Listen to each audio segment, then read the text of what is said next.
kecemasan tiada henti menyapa. Berjalan dengan kaki terluka, tak pernah ada waktu untuk mengeluh.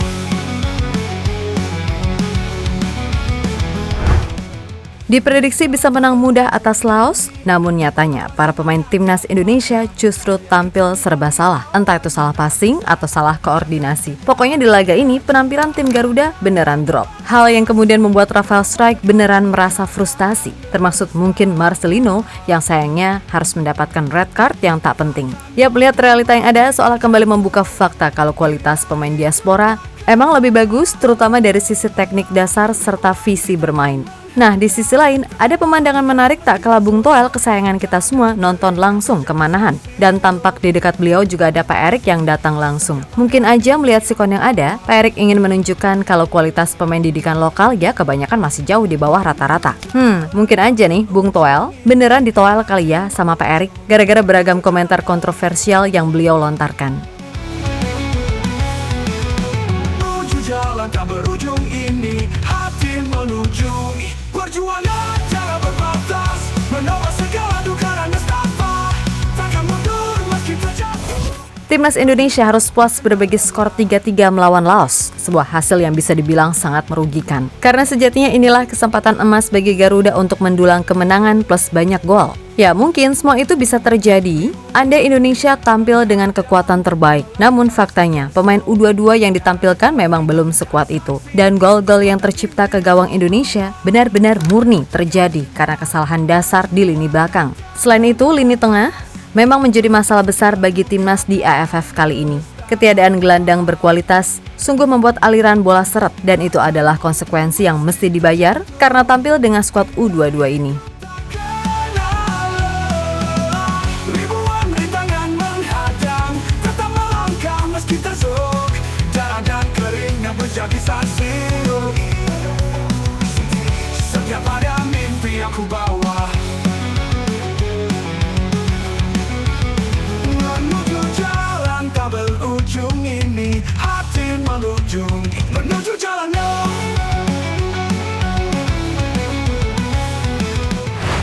Yap, di luar skor yang ada, secara permainan timnas Indonesia harus kami akui ancur-ancuran. Salah passing dan pengambilan keputusan sungguh menjadi kelemahan terbesar tim ini. Maka wajar jika di awal-awal TC kemarin, selain fisik, Coach Shin juga merasa kualitas passing para pemainnya beneran parah. Dan itu terlihat di 2 laga awal ini.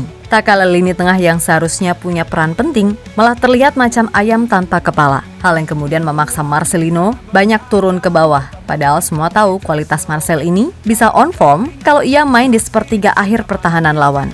Sehingga mungkin Marcel merasa judek plus kelelahan. Sehingga ia hilaf sampai kena kartu merah walaupun harus diakui juga penampilannya di laga ini nggak begitu maksimal. Selain itu terlihat juga Rafael Struyck yang asli kelihatan banget frustasinya di laga ini. Karena ya gimana, passing banyak yang nggak nyampe ke dia. Terus di saat ia membawa bola, rekannya bingung mau kemana. Tapi kembali lagi ini adalah proses yang mesti dijalani. Karena memang tujuan awalnya adalah untuk SEA Games 2025. Perjuangan jangan berbatas, menolak segala duka dan nestapa, takkan mundur meski terjatuh, inilah hidup tak kenal lelah.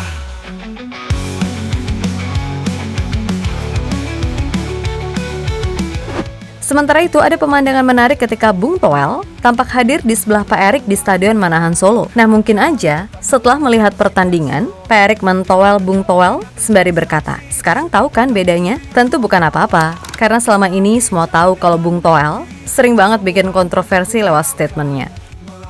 Dan dari situ, kayaknya dia harus bisa lebih mawas diri kalau kualitas pemain didikan lokal kita bahkan untuk melawan Laos yang sama-sama pakai rata-rata tim muda masih kelabakan. Ini Mimin bukan jelek-jelekin atau gimana loh ya, tapi semua bisa lihat kok faktanya gimana. Ambil contoh gelandang deh, lihat Arkan Fikri, Zanadin Faris, sampai Raihan Hanan yang udah dicoba oleh Coach Shin.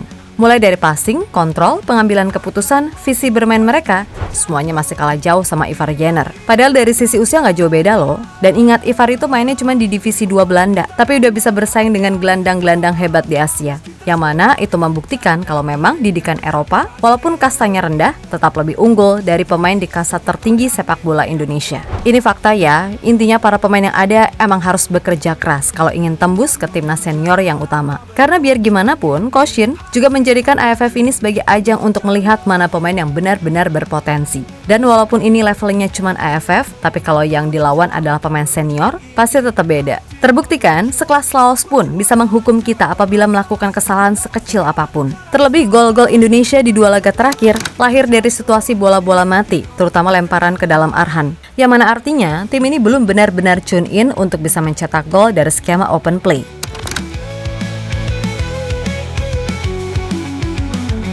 Ribuan rintangan menghadang, tetap melangkah meski terserok. Tiada keringat menjadi saksi setiap pada mimpi yang ku bawa. Terangi jalan dengan api, kesombongan pun tak ku hiraukan. Melawan badai cintaanku, ku tetap berdiri tegak. Perjuangan tiada berbatas, menolak segala duka dan nestapa. Takkan mundur meski terjatuh, inilah hidup tak kenal lelah.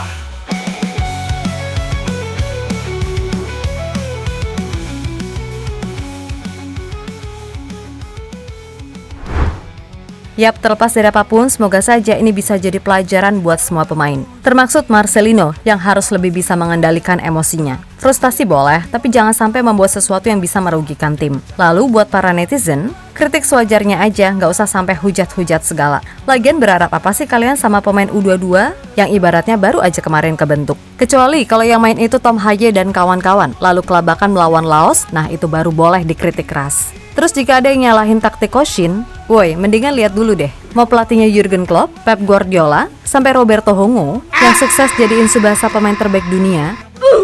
Kalau pemainnya passing kontrol aja salah, ya gimana mau jalanin taktik, kan gitu. Jadi ketimbang menghujat, ya udah sih dukung aja. Lagian target sebenarnya kan SEA Games 2025. Itulah kenapa PSSI nggak meliburkan liga dan Koshin memutuskan untuk mengambil pemain U22 yang didukung beberapa pemain senior. Dan soal laga melawan Vietnam besok, nggak usah muluk-muluk mikir menang, tapi mikir cara main yang bener dulu aja. Kalau mainnya bener, mau Nguyen nurunin squad model apapun ya kita bisa menang. Sesimpel itu. Ingat, kalau di Liga 1 kalian bikin kesalahan masih bisalah leha-leha. Di level ini kalian nggak bisa leha-leha, dan Laos udah membuktikan itu semua. Ini masih Laos loh, dan levelnya ASEAN. Jadi bisa kebayangkan kalau semisal kita turunin pemain-pemain Liga 1 di round 3 melawan Arab, Australia, dan Jepang. So mudah-mudahan setelah ini para pemain bisa merenung, sambil mantengin lagi tuh cuplikan pertandingan soal apa aja kesalahan yang mereka buat. Kalau bisa tampolin juga nggak apa-apa coach, biar mereka melek realita. Untuk itu sekali lagi tetap semangat adik-adik sekalian. Jika kalian nggak bisa melewati kesulitan ini, berarti ya udah emang sebatas itu aja kualitas kalian, oke? Menolak segala duka dan nestapa. Takkan mundur meski terjatuh, inilah hidup tak kenal lelah.